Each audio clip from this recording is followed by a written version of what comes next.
پرانے وقتوں کی بات ہے کہ کسی گاؤں میں ایک بوڑھی عورت اور اس کا بیٹا رہتا تھا۔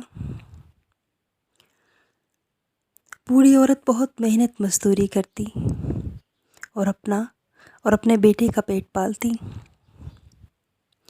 اس کے بیٹے کا نام جیمو تھا۔ جیمو ایک نرم دل لڑکا تھا، لیکن وہ کوئی کام کاج نہ کرتا۔ بوڑھی عورت محنت مزدوری کرتی اور اپنے بیٹے کا پیٹ پالتی۔ ایک دن بوڑھی بیمار ہو گئی۔ بوڑھی عورت نے اپنے بیٹے سے کہا، جیمو اب تو کچھ کام کر لو، اب گھر میں فاقے ہونے لگے ہیں۔ جیمو نے ماں کو دیکھا تو اسے لگا کہ واقعی اس کو کچھ کام کرنا چاہیے۔ وہ کلہاڑا لے کر جنگل کی طرف نکل پڑا تاکہ لکڑیاں کاٹ سکے۔ جیمو ایک نرم دل لڑکا تھا، وہ درخت کاٹنا نہیں چاہتا تھا۔ وہ ہر درخت کے پاس جاتا اور کہتا، پیارے درخت، کیا میں کچھ لکڑیاں کاٹ لوں؟ درخت غصے سے دیکھتا تو جیمو آگے چل پڑتا۔ چلتے چلتے شام ہو گئی، لیکن کسی درخت نے جیمو کو لکڑی کاٹنے نہ دی۔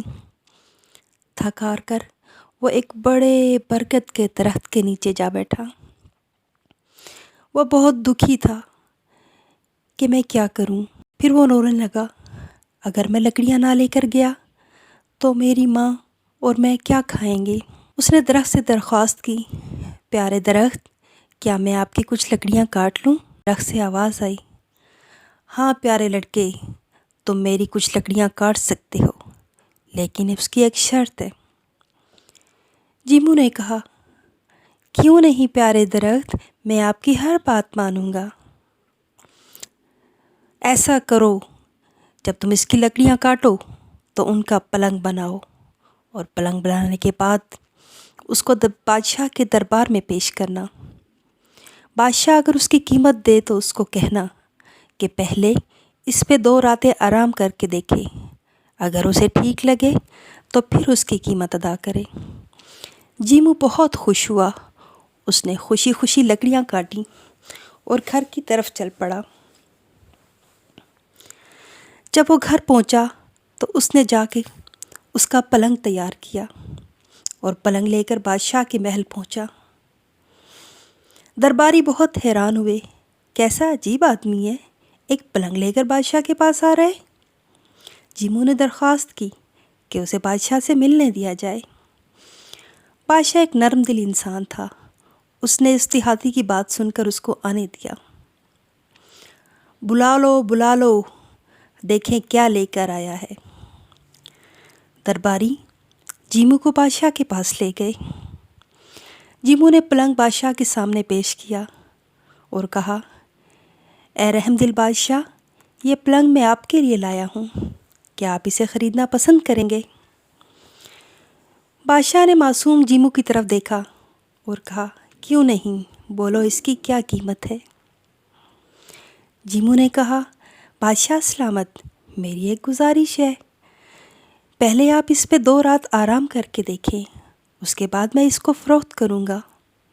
بادشاہ یہ سن کر مسکرایا، کیا معصوم شخص ہے یہ، چلو دربانوں، آج میرے کمرے میں یہی پلنگ بچھایا جائے، میں بھی تو دیکھوں کہ یہ لڑکا کیا لایا ہے۔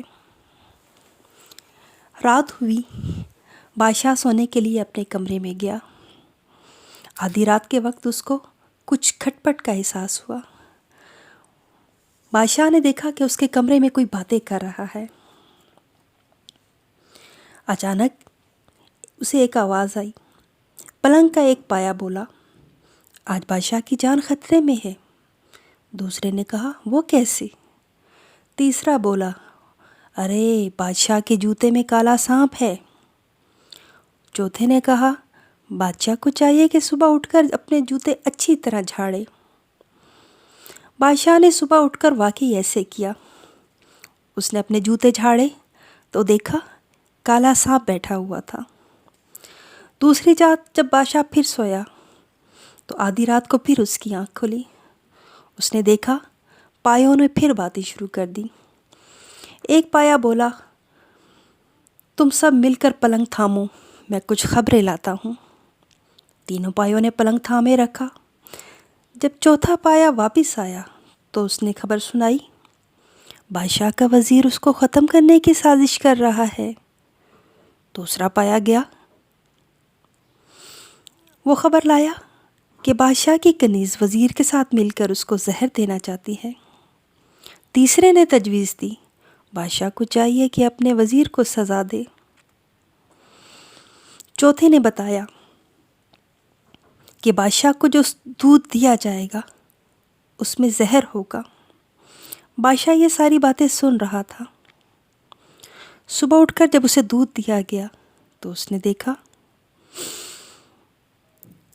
کہ اس دودھ کا رنگ کچھ تبدیل تھا۔ اس نے یہ دودھ پینے کی بجائے ایک بلی کو دیا۔ بلی دودھ پیتے ہی مر گئی۔ بادشاہ نے تحقیقات کی تو پتہ چلا کہ وہ کنیز وزیر کے ساتھ مل کر بادشاہ کو زہر دے رہی تھی۔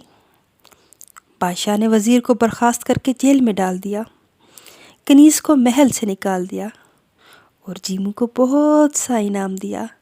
دربار میں اس کی خوب عزت ہوئی۔ اب وہ اور اس کی بیمار ماں آرام کی زندگی بسر کرنے لگے۔ جیمو کو اپنی نرم دلی کی وجہ سے اس کی نیکی کا صلہ مل گیا۔